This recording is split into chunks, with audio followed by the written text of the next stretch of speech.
Policien au studio de 1480 à 1490 donne une idée des grands textes en vogue à Florence.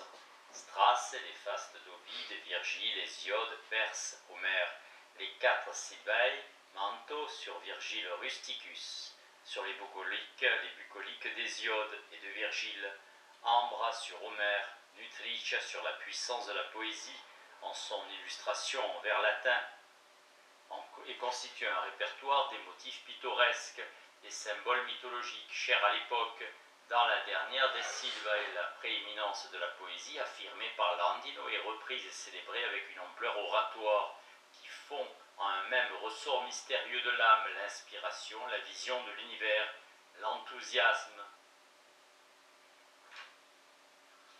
Dans la conclusion célèbre de ses Missalines, Policien a exposé avec esprit son itinéraire philosophique. Formé sous 2 maîtres, Ficin, dont la cithare plus heureuse que celle d'Orphée avait ramené des enfers la vraie Eurydice, sauf erreur, c'est-à-dire la sagesse platonicienne, et le byzantin Argyropoulos, philosophe d'occasion pris entre Platon et Aristote, il finit par s'intéresser surtout aux poètes latins et grecs, surtout Homère. Mais l'arrivée de Pic à Florence secoua cette indifférence. Sous son influence, Policien reprend son Aristote, commente en 1490 les livres moraux, en même temps que les Césars de Suétone. De 1491 à 1494, les livres logiques auxquels s'ajoute simplement la dernière année, les élégies d'Ovide. 2 praelectitions importantes se rattachent à ce cycle. Le Panépistémon, 1490-91, qui est le tableau des sciences, la Lamille, 1490-93, introduction à l'étude des priorats d'Aristote, et en fait l'éloge oratoire de la philosophie. La première contient en particulier une théorie de la musique, conçue à la fois comme principe de l'harmonie universelle des arts et art des sons. La seconde, une définition du philosophe. Philomythos ided fabula studiosus, qui montre par où le péripathétisme de Policien rejoint le platonisme de Careggi. Poète qui répudie bientôt la poésie avec dédain, humaniste et qui accuse dans une lettre célèbre les nouveaux stylistes de préférer une élégance futile au grain de la vérité que détiennent mieux les scolastiques méprisés, recrues tardives de l'Académie, qui n'hésitera pas à contredire les thèses essentielles de Ficin sur l'ontologie, sur l'astrologie, et introduira comme le ver dans le fruit le réformateur dominicain à Florence. Jean Pic de la Mirandole a fait éclater dans sa carrière passionnée toutes les contradictions du nouvel humanisme. La base de sa culture était celle de Bologne et de Ferrare et nullement celle de Florence. À 16 ans, en 1479, son court passage dans la ville des platoniciens sera salué dans 2 bucoliques affectueuses de Benivieni, qui restera l'ami de sa vie. En 1483, Pic écrit à Ficin pour lui demander sa théologie platonicienne. En 1484, il adresse à Laurent la lettre flatteuse où il met le prince poète sur le même plan que Dante, nettement supérieur à Pétrarque. C'est l'année où le jeune homme brûle ses versiculi latins, élégies amoureuses auxquelles succéderont des rythmi etruschi en vulgaire, que des scrupules religieux lui firent tenir à l'écart. Pic adoptait avec impétuosité les attitudes toutes faites. Il donne dans le jeu pétrarchiste, dans le rêve de l'éternel féminin, aussi vite que dans les désespoirs et le pessimisme facile de la jeunesse. Le commentaire de la Canzone de Amore et de son ami Benivieni, qui sera rédigé dans une courte retraite à Fratta, nécessité par une équipée romanesque à Arezzo, est en fait sa première œuvre philosophique. Le poème de son ami lui plaît par son hermétisme. Le génie de Pic est tout entier dans cette fascination du mystère de l'être et cette recherche des symboles qui peuvent le circonscrire et l'exprimer.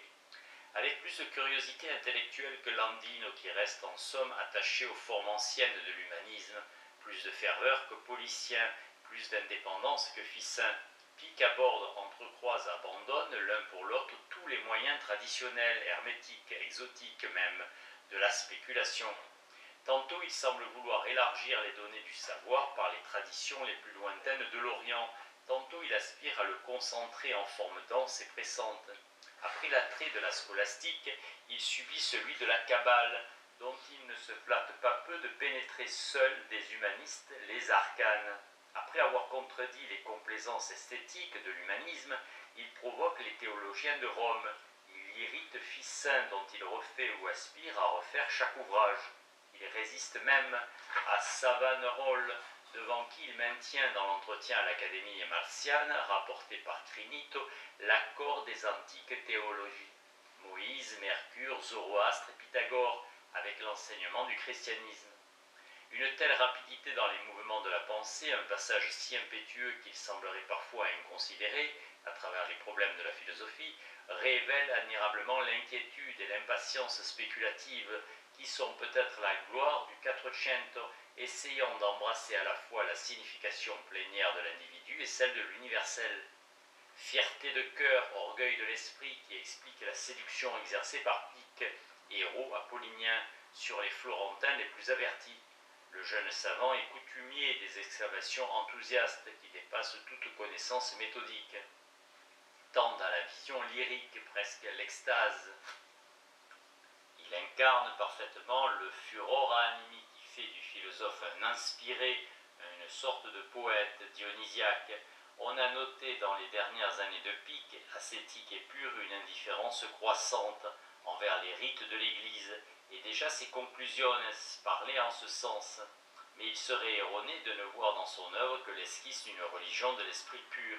Son entreprise révèle surtout une crise profonde de la conscience symbolique, et son effort a visé précisément à retrouver, à regrouper les vrais symboles indispensables à la spéculation. Il songe, comme Ficin, à une poetica theologia fondée sur l'exégèse des textes anciens, et la joie qu'il éprouve à pénétrer dans les exégèses hébraïques vient de ce que Kabbalah nos docet legera in obre legis. Les replis compliqués de l'Heptaplus, sa conclusion étrange, impulsive, sur la merveille du Bereshit hébreu, montre assez que le génie de Pic a été dans la recherche d'une symbolique nouvelle, irrésistible, qui porterait les propriétés du langage au-delà de ce qu'on n'a jamais espéré. Pour toutes ces raisons, le rayonnement de sa pensée s'exerça en profondeur. Pic est le plus pur philosophe du groupe de Careggi, le plus ferme dans la spéculation abstraite et aussi le moins ouvert à la beauté poétique et à l'art. En fait, son œuvre relie directement l'humanisme à la scolastique. Pourtant, l'Académie échappe au cadre d'une histoire de la philosophie et doit être définie comme le foyer de curiosités complexes, allant de l'exégèse à la poésie, de la théologie à la vie morale, de la philologie classique ou orientale à des thèmes de poésie ou d'art qu'on doit aussi interroger. C'est ce qui explique la place de Laurent de Médicis, qui n'est pas seulement après Cosme, l'instaurator Platonicarum disciplinarum, mais au moins dans la première décade un membre actif des réunions et sans aucun doute un vrai poète. Pic louait Laurent en 1484 de savoir donner une saveur nouvelle à l'enseignement des philosophes. Il songeait à l'Altercatione qui transpose dans le cadre d'une bucolique une longue épître de Ficin sur le bonheur, œuvre d'élève directement issue de Careggi. Dans la Sylve Nutritia 1486, Policien célèbre le talent poétique du prince en des termes qui évoquent plutôt la série des églogues Ambra, Apollo et Pan. Corrento. L'amour de la campagne toscane n'est pas seulement une défense instinctive contre les tracas des affaires, conforme au demeurant à la tradition de la poésie courtoise. Les champs, les villas, les parcs, voués aux joies de la contemplation, dont les symboles de la vie pure et sage, mais il arrive aussi qu'ils excitent dans l'imagination de Laurent les images d'une turbulente vitalité. L'un des principaux objets de la poésie du magnifique est dans les contradictions de l'âme humaine, les alternances de la sensibilité qui sont la conséquence des rêves et de l'impuissance à les réaliser. Les selves sont remarquables à cet égard. Laurent célèbre l'amour avec la chaleur et la défiance de Pétrarque. Il y retrouve les mouvements de la nature qui se détruit elle-même, quand le feu devient incendie, quand les fleuves ravagent la campagne. Il s'attarde auprès principe d'illusion, mêlant, comme l'a dit Carducci, à l'ampleur de Dante l'ironie de Pulci. Il dénonce l'initiative de Prométhée et les méfaits de l'espérance, et se complaît pourtant à l'évocation incrédule de l'âge d'or, dont il joue encore pour nourrir et verser tour à tour son déchirement intérieur. C'est cette tension qu'a ajouté à la mélancolie de Pétrarque la fréquentation de Careggi. Laurent a subi la fascination de l'idéal, mais il aimerait s'en détacher. Il annonce « Au besoin de notre vie ne peut satisfaire un principe unique, fût-il l'objet le plus excellent de l'activité humaine, comme la contemplation, qui est sans contredit le premier et le plus excellent. » Dans son curieux commento sopra alcuni dei nuovi sonetti, sorte de version moderne de la Vita Nuova, où il célèbre lui aussi une belle morte, il écrira dans une phrase qui trahit à la fois sa dépendance et son éloignement du platonisme. Il ne s'agit pas cette fois de l'amour qui, selon Platon, pousse toute créature à atteindre leur perfection et à se reposer dans la beauté suprême qui est Dieu, mais seulement de l'amour des créatures humaines. Cet amour n'atteint lui-même toute sa profondeur que dans le deuil et le désespoir, et Laurent s'attarde à ce moment sombre et négatif dans l'élan platonicien vers l'union divine exprimée en hymne ardent et comme l'autre face. Vie active et vie contemplative, intériorité et possession de la nature, amour divin et amour humain, tous ces termes que la sagesse de Careggi devrait permettre de hiérarchiser, sans rompre l'unité de l'effort humain, semblent à Laurent frappé d'une incompatibilité qu'il se complaît à aggraver. Son œuvre poétique est le premier témoignage des remous intérieurs provoqués par l'influence de l'Académie et se ressent jusque dans le détail du poids de ses formules et de ses mythes. Le symposio burlesque des Beoni, parodie de Dante aussi bien que de Platon, a peut-être voulu en être la dérision, mais la première de ces orazioni, directement transposée du Pimandre, reste l'un des plus beaux hymnes orphiques de la Renaissance. Oda questiano tutta la natura, posate i venti, udite cieli il canto, perché il creatore conosci. Il ne faut donc pas voir dans le platonisme de Careggi un principe uniforme d'exaltation, le nouveau memento de la bonne conscience, de la piété et du bonheur. L'exemple de Laurent est révélateur. L'éthique et l'esthétique même qui se formulaient à Florence, que l'amateur pouvait peu à peu déduire de l'enseignement de Careggi, risquait de laisser les esprits troublés et déchirés. Plus tard, il en naîtra un conformisme, une scolastique mondaine que l'on a un peu trop exclusivement considérée. À Florence même, le mouvement de l'Académie, qui remplit exactement l'intervalle entre l'œuvre d'Alberti et la prédication de Savonarola, a intéressé d'une manière plus naïve et plus authentique à travers une puissante transformation de la culture, le monde des sentiments et des attitudes humaines. De la vision centrale de l'univers et de la destinée qu'il devait au platonisme, Ficin pouvait déduire une organisation nouvelle de la vie de l'esprit. Il l'a décrite sous forme allégorique dans son introduction générale à la traduction de Platon en 1484. Le personnel idéal de l'Académie s'y trouve rassemblé. Quand Philosophia, fille de Jupiter et de la sagesse, descendit sur terre, Platon, le premier et le seul, sut lui rendre le culte suprême. Le premier, il lui ceignit les tempes de la mitre sacerdotale, la revêtit du péplos qui convient à la fille auguste de Minerve, lui oignit la tête, les mains et les pieds de parfums suaves et finalement couvrit et orna de 1000 fleurs le sol même où devait poser ses pas la divinité philosophique. Telle se présentait et telle se présente encore la déesse quand elle circule dans l'enceinte de l'Académie. Ce sont là ses ornements. Mais quand elle erre en dehors des jardins de l'Académie, elle ne perd pas seulement ses parfums et ses fleurs, elle tombe souvent, hélas, aux mains des voleurs. On la dépouille de ses marques sacerdotales, des insignes de son autorité. Elle est nue, elle n'a plus rien de sacré. Elle est si laide que ses amis Phébus et Mercure ne l'aiment plus et que son aïeul Jupiter, ni Minerve sa mère, ne la soutiennent plus.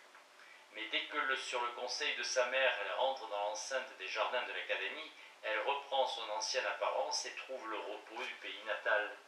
Aussi faut-il appeler tous ceux qui aspirent à la saine doctrine. Ici, les jeunes gens apprendront gaiement et comme en jouant les règles de la morale et l'art oratoire. Les hommes mûrs étudieront l'art de conduire les affaires privées et publiques. Les vieillards acquerront l'espoir de la vie éternelle au lieu de celle d'ici-bas. Dans les jardins de l'Académie, les poètes entendront Apollon chanter sous les lauriers. Dans le vestibule, les orateurs verront Mercure lui-même déclamer. Sous le portique et dans la cour, les jurisconsultes et les chefs d'État écouteront Jupiter lui-même sanctionnant les lois, définissant le droit, gouvernant les empires. Dans le sanctuaire même, les philosophes reconnaîtront leur cher Saturne, qui contemple les mystères du ciel, tandis que les prêtres, préposés au sacré, trouveront surtout des armes pour défendre avec force la piété contre les impies. Venez donc tous ici, vous qui cultivez les études libérales, vous les accomplirez ici, en trouvant aussi la liberté. Venez aussi ceux qu'enflamme une ardeur éternelle de parvenir à la vérité et de conquérir la béatitude. Avec le secours du bien, vous entendrez ici la vérité de vos vœux et le bonheur. Temple de Philosophia, fille de Minerve, séjour, jardin, vestibule, portique, sanctuaire, partout. Fonction, poète, orateur, juriste, philosophe, prêtre. Principe supérieur, Apollon, Mercure, Jupiter, Saturne, la religion. Cette allégorie se déploie dans un décor pur et fleuri, avec des détails de costumes et de composition qui ne sont ni antiques, malgré les noms des divinités, ni gothiques, malgré l'enchevêtrement des symboles. Ces jardins de lauriers habités de divinités évoquent plutôt avec des silhouettes de Botticelli la nature candide, dont l'image avait fait le succès de l'Angelico et de Gozzoli. Mais les artistes sont oubliés comme si ce temple allégorique ne supposait pas d'architecte, comme si ses murs étaient sans fresques et son parc sans statues. Malgré ce que Ficin en dit ailleurs, les arts n'ont toujours pas rang parmi les disciplines nobles.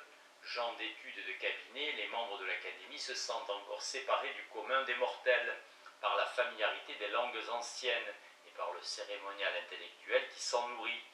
Le jardin de l'Académie sera rempli de poètes, d'orateurs, de juristes, de philosophes et de prêtres. Il n'y entrera donc ni artiste, ni savant. En était-il ainsi à Careggi? Ficin invite lui-même à ne pas imaginer des barrières trop sévères dans une lettre adressée en 1478 à Bernardo Bembo, l'ami vénitien, auprès de qui il semble toujours avoir eu à cœur de manifester certaines préoccupations artistiques.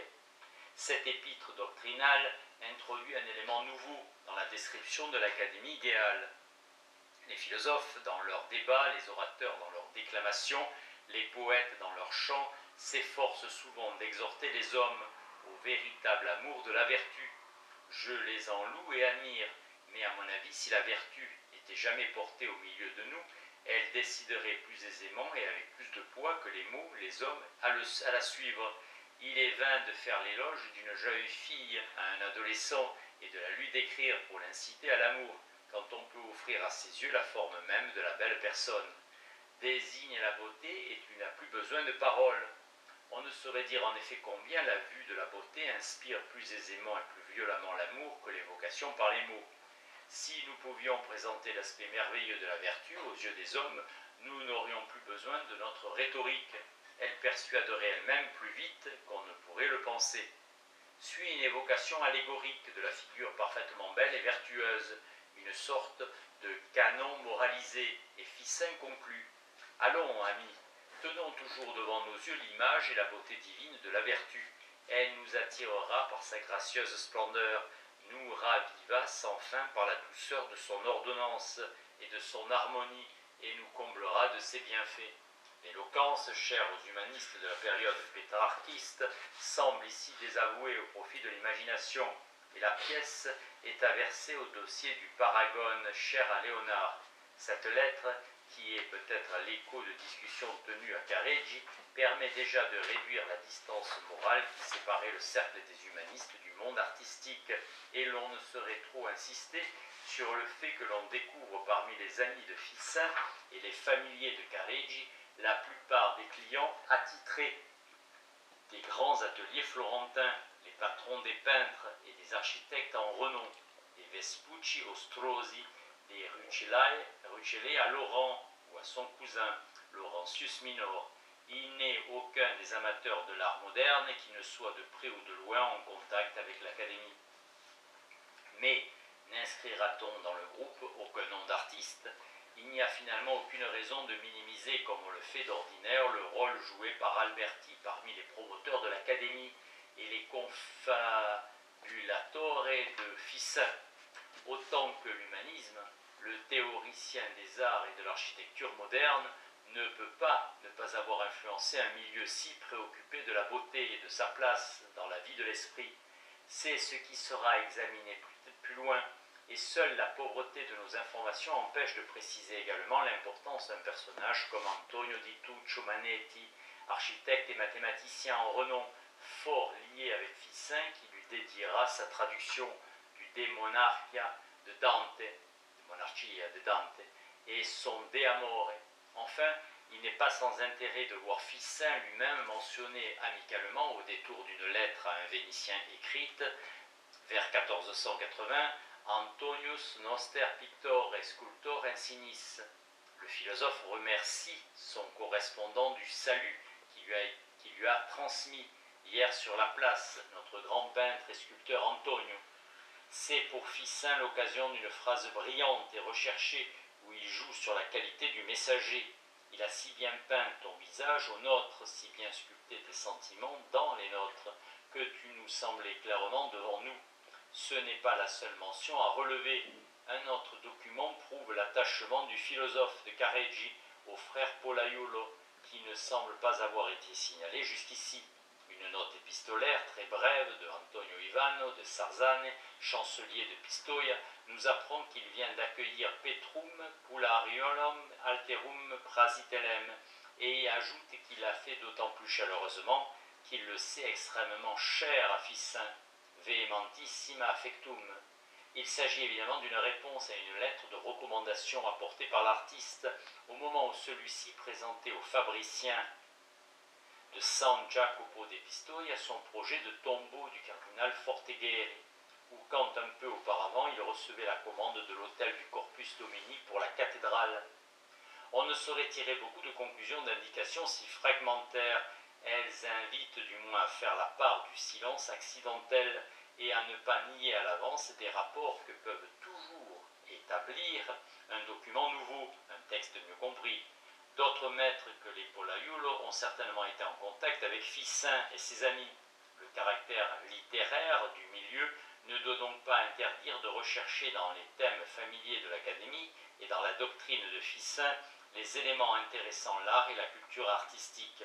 Ils sont peut-être, comme on l'a dit, d'une surprenante insignifiance si l'on s'en tient à la lettre, mais il se peut aussi que l'inflexion la plus originale du néoplatonisme florentin ait justement été une insistance nouvelle sur l'émotion esthétique et sur l'attitude privilégiée de l'artiste, et qu'il ait introduit jusque dans la théologie certains modes de pensée poétique qui convenaient à sa clientèle de beaux esprits et d'amateurs d'art.